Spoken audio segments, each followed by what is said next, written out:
Bien, buenas noches a todos, que Dios les bendiga. Estamos muy contentos con la presencia de cada uno de ustedes. Y estamos saludando a todos aquellos también que nos pueden ver y escuchar por Facebook y YouTube. Y les pedimos excusa, tuvimos una pequeña demora, pero ya estamos aquí con ustedes. Bueno, vamos a continuar con este estudio de la Biblia libro a libro. Es el estudio número 10, la parte número 4. Y hoy vamos a entrar ya en los mandamientos. Estoy seguro que va a ser de gran bendición para todos. Pero antes quiero leer ahí unos versículos del Salmo 142. Vamos a ponernos en pie. Voy a leer allí del 1 al 5. Salmo 142, del 1 al 5. Esto es un masquil de David pidiendo ayuda en medio de la prueba. Y qué bueno es que en medio de toda circunstancia podemos contar con Dios. Salmo 142, 1 al 5. Dice: con mi voz clamaré a Jehová, con mi voz pediré a Jehová misericordia. Delante de él expondré mi queja, delante de él manifestaré mi angustia. Cuando mi espíritu se angustiaba dentro de mí, tú conociste mi senda. En el camino en que andaba me escondieron lazo. Miraba a mi diestra y observa, mira a mi diestra y observa, pues no hay quien me quiera conocer. No tengo refugio, ni hay quien cuide de mi vida. Clamé a ti, oh Jehová, dije, tú eres mi esperanza y mi porción en la tierra de los vivientes. Vamos a orar. Señor y amante Padre, te damos gracias por tu amor. Te pedimos perdón por todos nuestros pecados y te pedimos ahora en primer lugar que me uses como instrumento para enseñar tu palabra y que nos prepares a todos, incluyéndome a mí, de mente y corazón para recibir la enseñanza de tu palabra. Te lo pedimos todo humildemente en el nombre de tu Hijo amado Jesucristo. Amén. Bien, pueden sentarse. Bien, este salmo lo escribió el rey David cuando estaba siendo perseguido por Saúl y estaba en una cueva. Hay veces que estamos en situaciones difíciles, con preocupaciones, y bueno, lo digo yo también, esto es para mí, pero qué bueno que tenemos un Dios a quien acudir, un Dios en quien confiar. Fíjense lo que David dice en el versículo 4 y 5, y ojalá que eso nos ayude. Dice, le decía a Dios, mira a mi diestra y observa, pues no hay quien me quiera conocer. O sea, todos odiaban a David, los de Saúl, y querían matarle. No tengo refugio, ni hay quien cuide de mi vida. Fíjense qué situación. Pero después dice, clamé a ti, oh Jehová, dije, tú eres mi esperanza y mi porción en la tierra de los vivientes. O sea, que en medio de la prueba más difícil, qué bueno es que Dios es nuestra esperanza, que es el que nos puede ayudar y podemos clamar a Él. Bueno, eso es lo que como cristianos tenemos que hacer todos los días, en todo tiempo, en toda situación. Bueno, vamos ahora a ver, acuérdense que habíamos terminado el estudio anterior del domingo hablando del pueblo de Israel, de que Dios lo iba a bendecir al que bendijera a Israel. Y también vamos a ver que de este pueblo vendría Cristo. Y es por eso, hermanos, que yo no entiendo a veces, y yo lo he dicho muchas veces y no me voy a cansar, cómo hay cristianos que no entienden el rol de Israel. Cómo hay cristianos que no entienden que de Israel vino el Mesías. Y fíjense lo que escribió el apóstol Pablo a los Gálatas. Ahora bien, a Abraham fueron hechas las promesas. Abraham es uno de los patriarcas de la nación hebrea.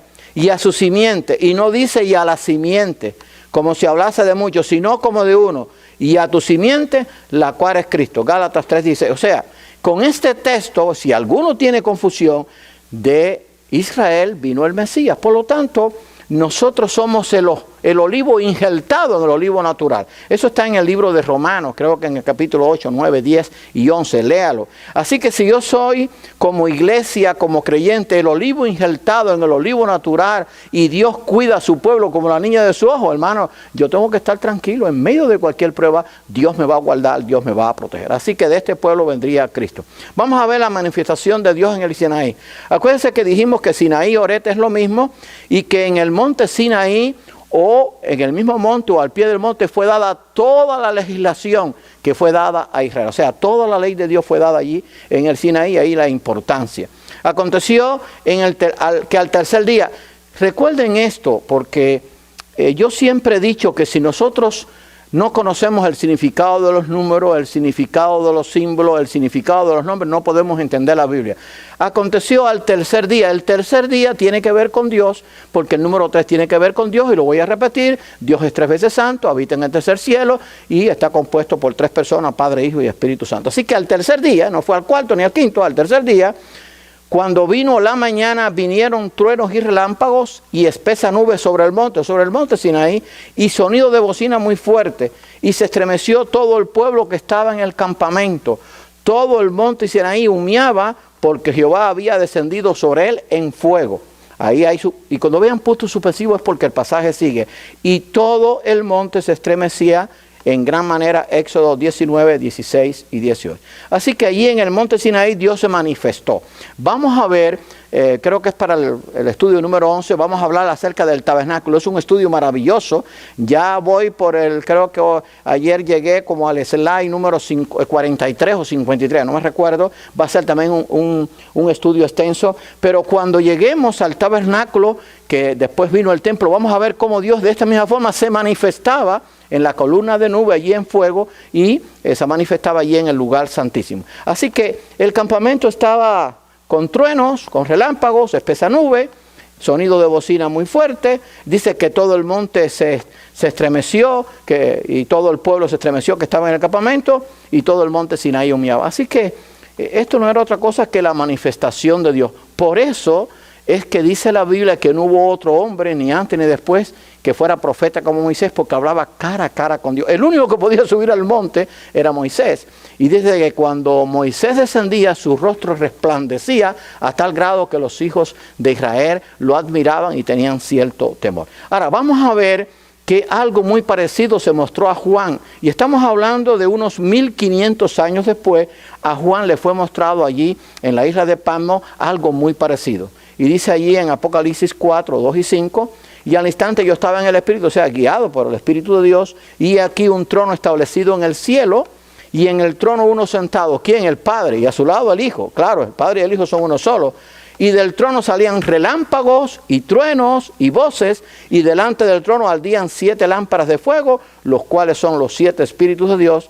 Apocalipsis 4, 2 y 5. Así que algo muy parecido le fue mostrado a Juan. Dios se manifestaba allí en su trono, habían relámpagos, habían truenos, había fuego, y todo daba a entender que era el propio trono de Dios. Ahora bien, quiero llamarles la atención. Dice que allí estaban 7 lámparas de fuego, que representan en este caso la perfección del poder de Dios, la perfección de la santidad de Dios, la perfección de que Dios es fuego consumidor, y los cuales son los 7 espíritus de Dios.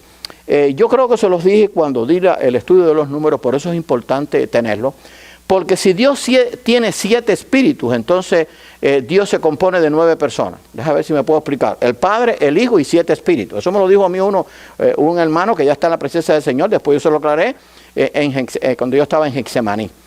Nosotros sabemos que Dios se manifiesta en 3 personas y está compuesto por 3 personas, Padre, Hijo y Espíritu Santo. Ahora, ¿qué significan los 7 espíritus de Dios? No es otra cosa, porque el número 7 es número perfecto o número completo, que esos espíritus de Dios están diciendo que el Espíritu de Dios, que se menciona en la parte de arriba, tiene la completa perfección y plenitud de Dios el Padre y del Hijo, porque los 3 son uno.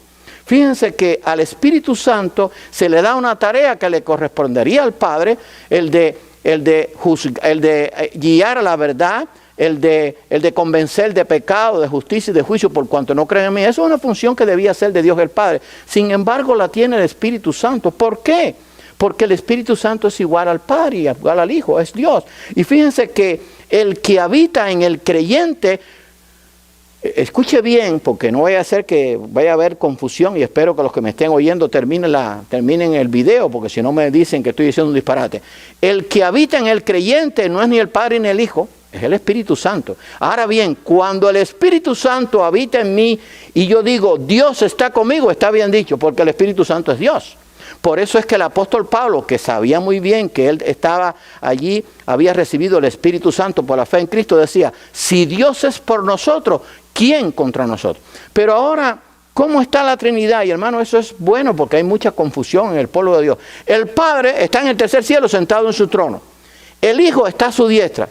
Pero aquí está el Espíritu Santo morando en el creyente, guardando la iglesia, guiando la verdad, convenciendo de pecado, de justicia y de juicio. Ahora bien, cuando yo digo Dios está conmigo, está bien dicho.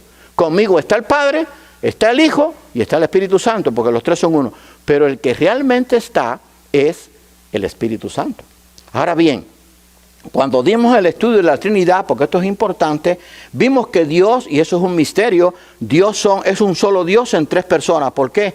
Porque es la misma voluntad, son los mismos atributos, el mismo sentimiento, no hay ningún tipo de pleito entre ellos, llegan siempre a un acuerdo porque los mueve el mismo sentir, la misma esencia. Eso es lo que es el Espíritu Santo. Déjenme decirle que tristemente hay cristianos o no creen en la Trinidad o dicen, no, yo no me meto en eso. Por eso es Biblia, lo que hay que estudiarlo a la luz de la Biblia. Y cuando vemos los atributos del Espíritu Santo, vemos los atributos del Hijo y vemos los atributos del Padre, vemos que todos son iguales.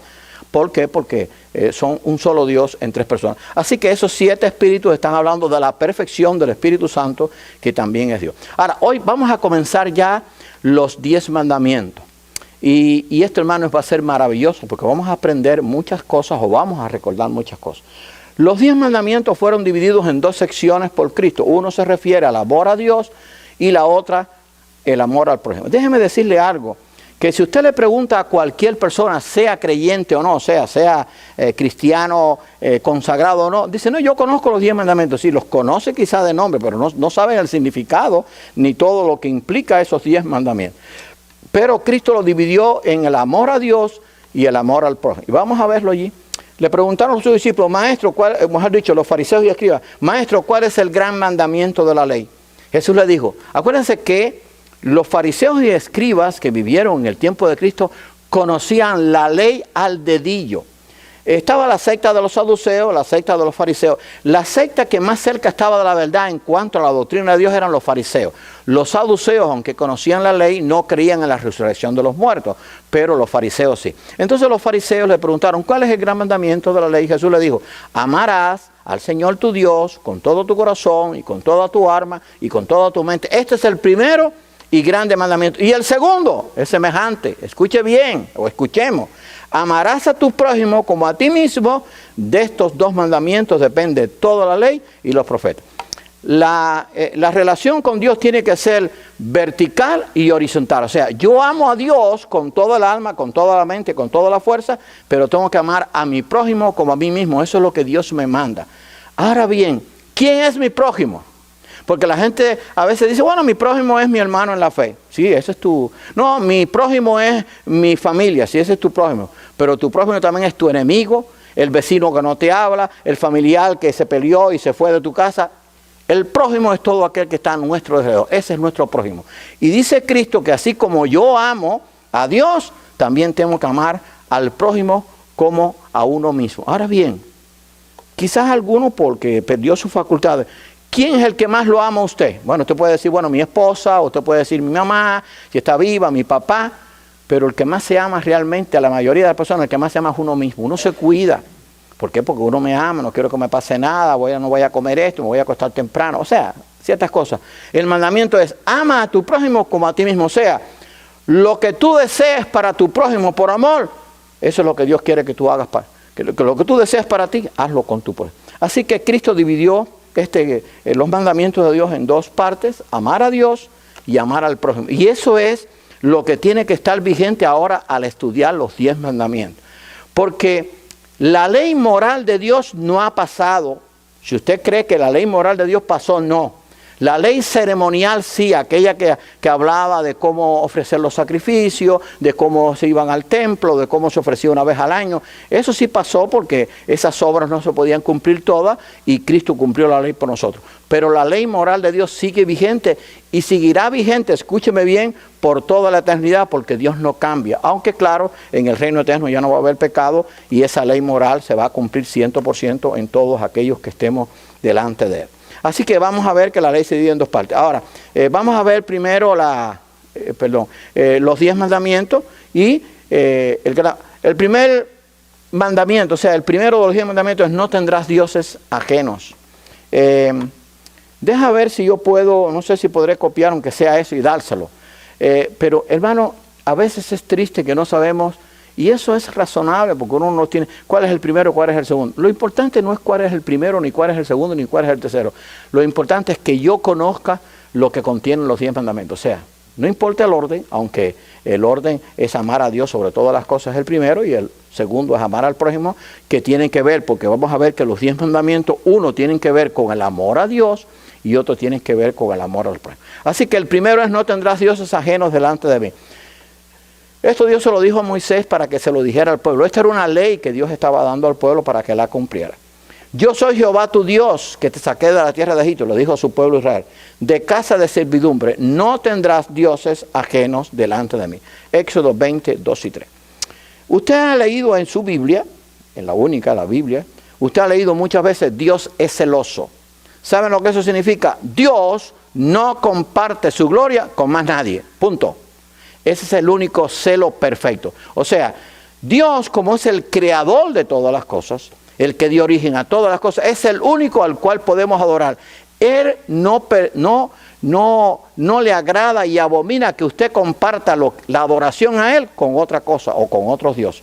Por eso es que uno de los primeros mandamientos es: no tendrás dioses ajenos delante de mí. Es una prohibición contra la adoración de muchos dioses. El politeísmo es cuando se adoran muchos dioses. Acuérdense que todos aquellos naciones que rodeaban a Israel y todos aquellos imperios, empezando por el imperio asirio, después el imperio, mejor dicho, el imperio egipto, el imperio asirio, después el imperio babilónico, el imperio medio persa, el imperio griego, el imperio romano, todos eran politeístas, o sea, tenían muchos dioses. Y entonces Dios dijo: ustedes no van a tener otros dioses o muchos dioses delante de mí, porque yo soy un solo Dios. También contra la adoración de cualquier otro Dios que no fuera Jehová, el único Dios verdadero. Una de las cosas que la Biblia enseña, y que quizás esto cause algún problema y ha causado, es cuando nosotros como creyentes enfatizamos que hay un único Dios verdadero. Porque la gente dice que somos extremistas, pero eso es lo que enseña la Biblia. Yo no puedo decir que los dioses que tiene la gente son verdaderos. Hay un único Dios verdadero. Si hay un único Dios verdadero, déjame ver si puedo explicar esto bien para mí y para ustedes, todos los demás son falsos. Tan sencillo como eso. Yo no quiero herir a nadie, pero entonces sí me estoy explicando. Si hay un único Dios verdadero, y lo enseña la Biblia, todos los demás que tiene la gente son falsos. No me importa si lo siguen millones, no me importa si lo siguen gente ilustre, no me importa si lo sigue gente poderosa, son falsos y no puedo decir que son verdaderos. Ahora, ¿qué dijo Cristo en Juan 17:3? Y esta es la vida eterna. Yo lo he repetido muchas veces y usted debe saber eso. Y esta es la vida eterna, que te conozcan a ti, el único Dios verdadero, y a Jesucristo a quien has enviado. O sea, es bien claro. O sea que Dios le está diciendo a su pueblo: no puedes tener otros dioses, no puedes adorar a otros dioses, porque hay un único Dios verdadero, y ese es Jehová de los ejércitos, Jehová el Dios de Israel. Ahora, este es el segundo, que ahí es donde vamos a terminar esta noche, porque ahí quiero explicarlo bien. No te harás imagen. Eso tiene que ver con la idolatría.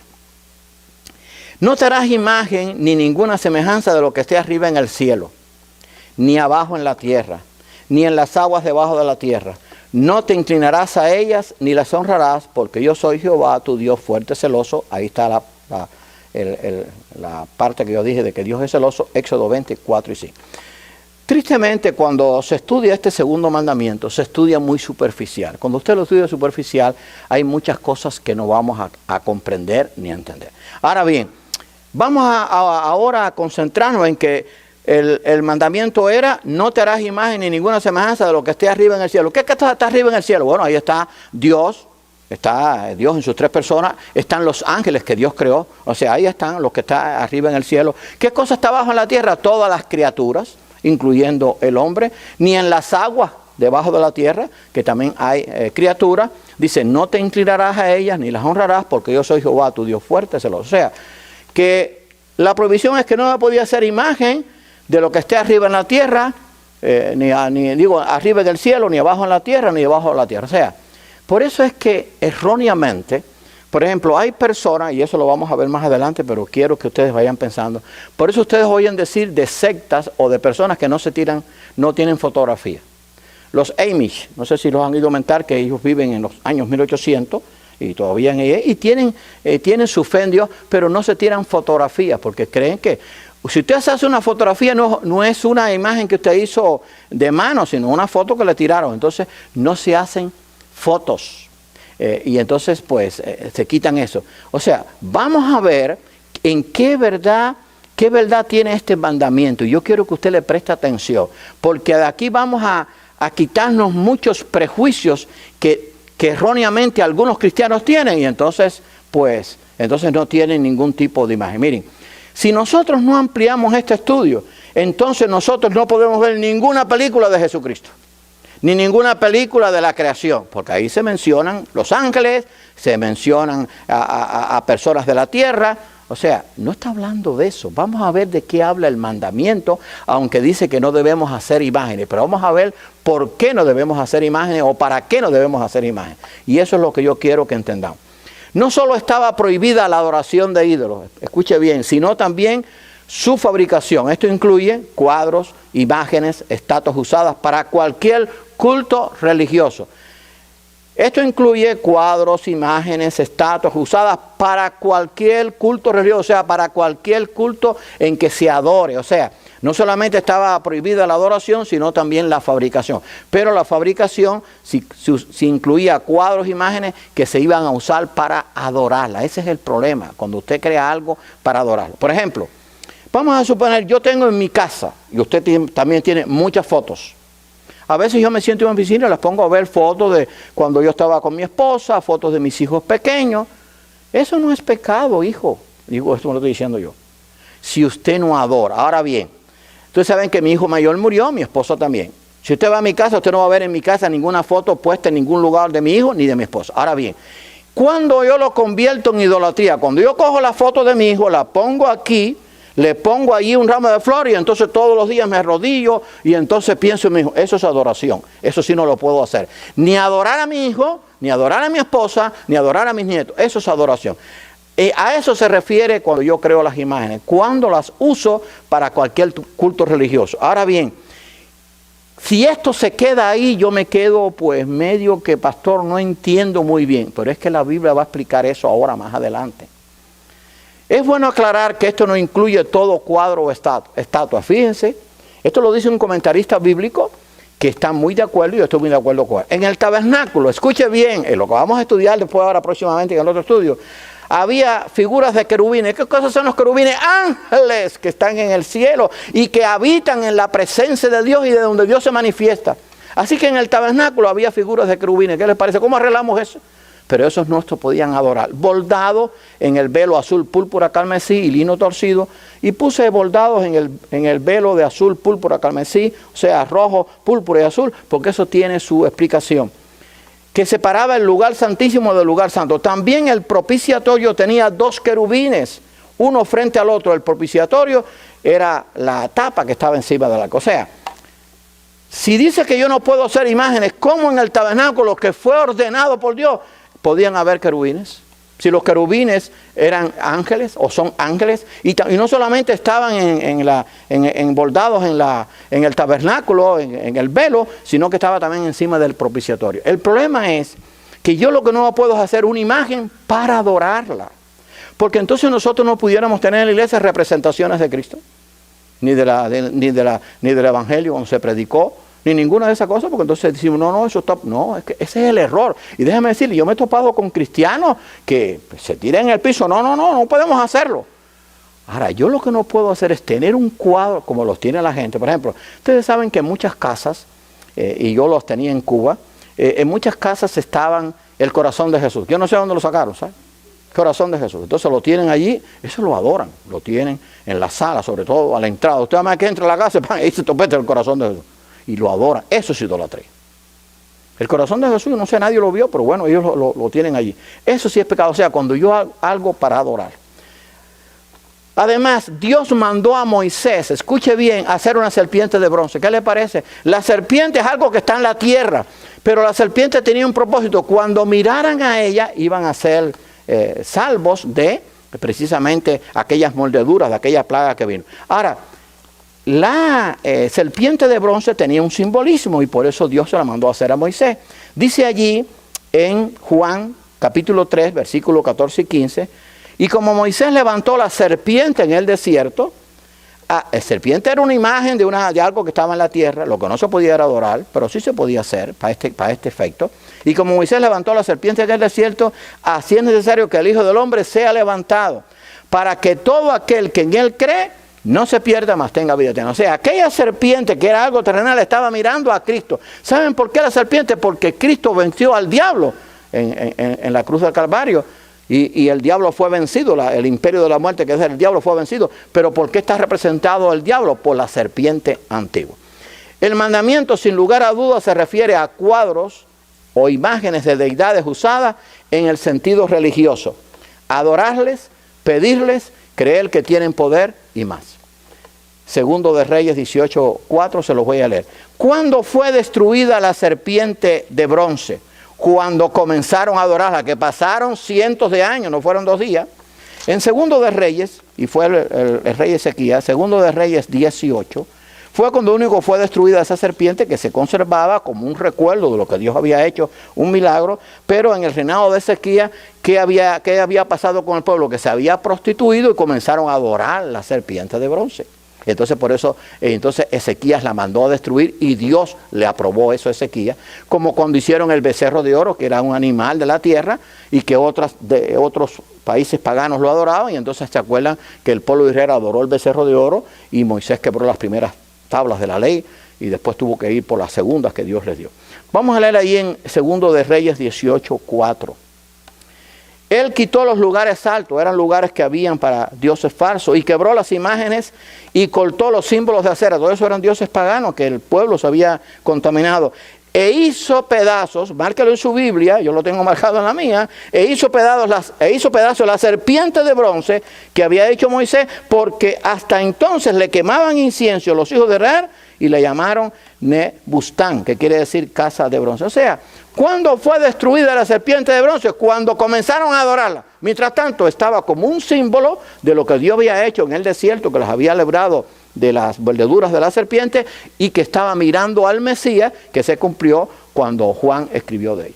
Me estoy explicando ahora, ¿no? O sea, cuando la imagen la hago y la adoro, entonces sí tengo un problema. Porque entonces déjeme decirle, si no es así, todas las fotos que tiene en su casa vaya botándolas. Todas, no puede botarlas todas. Y los paisajes que tenga también bótelo, porque la gente adora la luna, adora el sol, adora el mar, adora las aves, bótelo todo. No, a eso no se refiere. Cuando yo tomo eso y lo adoro, entonces lo convierto en un acto de idolatría contra Dios. Así que por eso Dios mandó no adorarlas y no hacerlas cuando se usaban en un culto religioso para creer que tenían poder para pedirle y creer que tenían poder y más. Ahora, Dios abomina la idolatría porque es vana.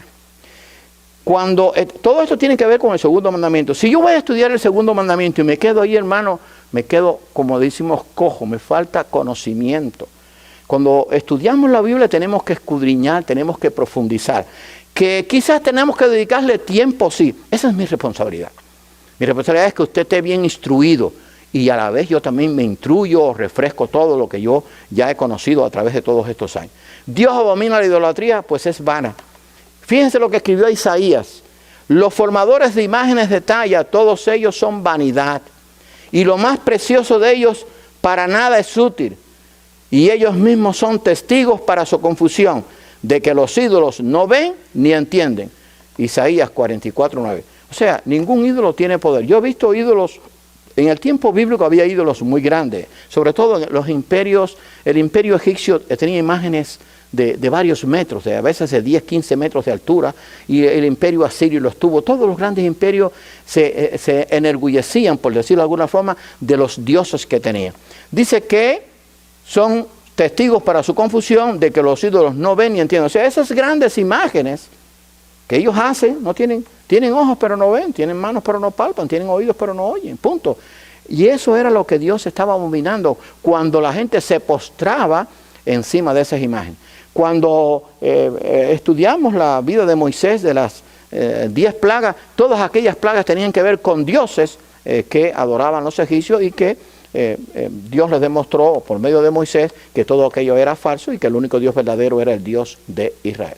Así que Dios abomina la idolatría, pues es vana.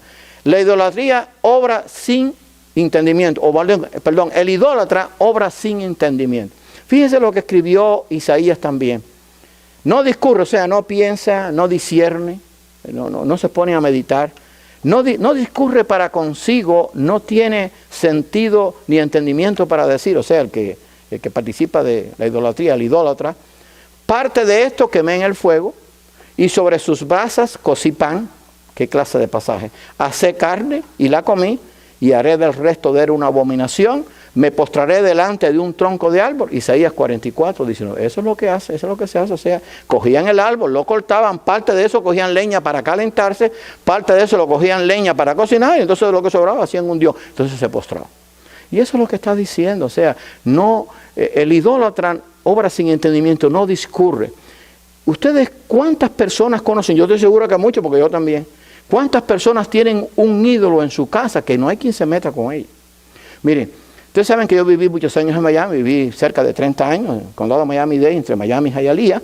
Y entonces yo me recuerdo, yo estaba viviendo cuando eso en Miami, yo viví cerquita del aeropuerto, cerca de Leyún, en la 42 más o menos, y cerca de mi casa había una casa que tenía un indio que más o menos llegaba hasta aquí, o quizá más alto, era como de 6 pies y pico. Ese indio estaba en el portal. Nadie ni le tiraba piedra ni se lo robaban, le tenían pánico. Llegaba alguien y se acercaba de aquí a allí, de ahí no llegaba nadie, a no ser alguien de la familia que lo conociera, porque el indio supuestamente está respaldado por demonios y defiende al que está en la casa. Pero es una estatua, la hicieron en una fábrica. Yo cuando visitaba a mi papá, que ya murió hace muchos años, yo pasé por un lugar donde había la fábrica y la venta. ¿Cuánto te cree que valían esas estatuas grandes? Las había, depende del material o de la pintura, $1,200, $1,500, $1,800, $2,000, y la gente los pagaba. ¿Qué les parece? Algo que fue fabricado. Y entonces Isaías, que hace ya 2,700 años lo escribió, oye, no discurre para consigo, no tiene entendimiento que eso es algo que se hizo en el tiempo bíblico, se hacía del tronco de un árbol y con el tronco del árbol se alimentaban, cocinaban, se calentaban y después hacían una abominación porque lo hacían un dios y se postraban delante de él. Dios ordenó a su pueblo destruir las imágenes. Y esto tengo yo que entenderlo porque hay creyentes que tienen miedo de destruir las imágenes. ¿Cómo es posible, hijo? Eso me lo estoy diciendo yo, perdón, yo me lo estoy diciendo. ¿Cómo es posible? Les voy a dar mi experiencia ahora. Las escrituras, las esculturas, Dios le dijo a su pueblo, las esculturas de sus dioses quemarás en el fuego. O sea, no había chance, había que destruirlas. No codiciarás plata ni oro de ellas para tomarlo. O sea, había estatuas de esas muy valiosas que eran de plata y de oro. Y Dios dijo, la tienes que destruir, pero no te puedes quedar con el oro o la plata derretida. No la puedes coger para ti. Mucho cuidado. Sí, porque yo conozco gente, o he conocido gente, tristemente, y no los culpo en el sentido de que quizás tengan poco conocimiento bíblico, le dan una medalla de Santa Bárbara de oro, ¿y qué hacen? La derriten y entonces el oro lo venden. Eso es pecado delante de Dios. Estás usando algo que se usó para idolatría. Tú podrás decir lo que te da la gana, pero eso Dios no lo aprueba, punto.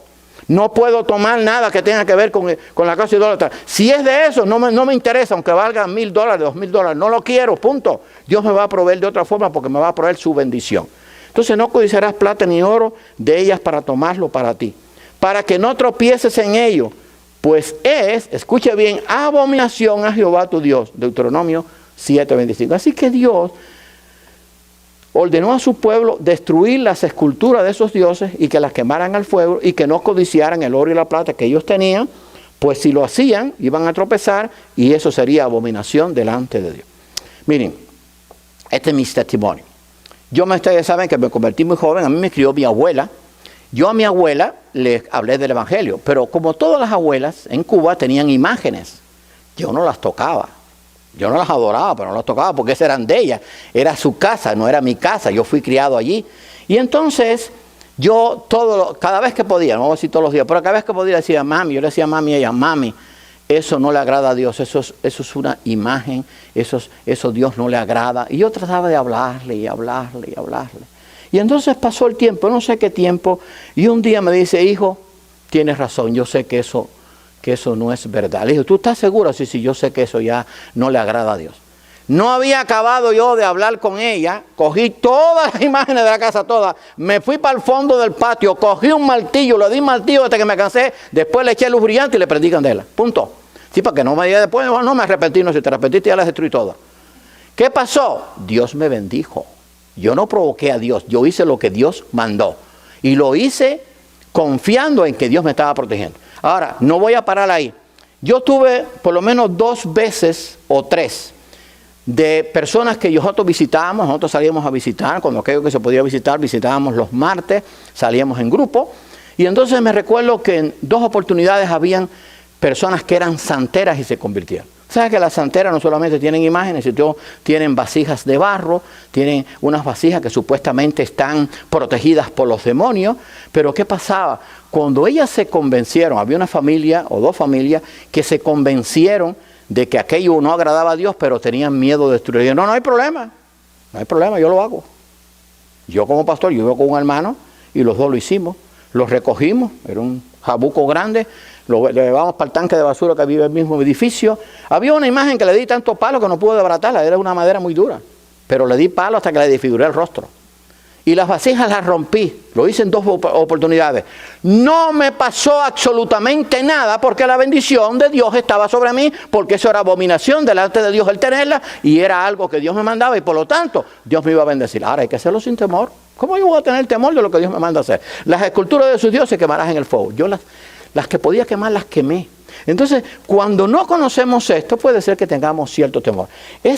Detrás de cada imagen, escuche bien, detrás de cada imagen hay demonios. Porque el demonio, que es lo que quiere, es que usted no siga a Dios, no agrade a Dios y haga lo que no le agrada a él. Así que no es en sí la imagen, sino lo que hay detrás de las imágenes. Miren, yo llegué a casas. Yo visité muchas casas, por ejemplo, de familiares de la iglesia, que yo llegaba, y yo les he contado parte de estos testimonios, yo llegaba y me sentía tan mal. Yo no veía nada, pero me sentía mal. Yo decía, ay Señor, me siento mal. Vaya, como que yo aquello yo no lo aceptaba. O sea, yo sentía que no había allí comunión con aquello que estaba pasando. Y entonces, pues, hice la visita, saludé, oré con ellos, pero me sentía mal. O sea, había algo que... Hasta que cuando ya yo, antes de irme, ahí estaba lo demoníaco, porque se complacían en esto. Miren, lo que la gente no sabe, ojalá que entienda, cuando usted mete una imagen en su casa, no es la imagen lo que está metiendo, es los demonios lo que está metiendo, le está dando lugar al diablo. Por eso Dios aborrecía eso y por eso Dios le dijo a su pueblo, tienes que destruirla.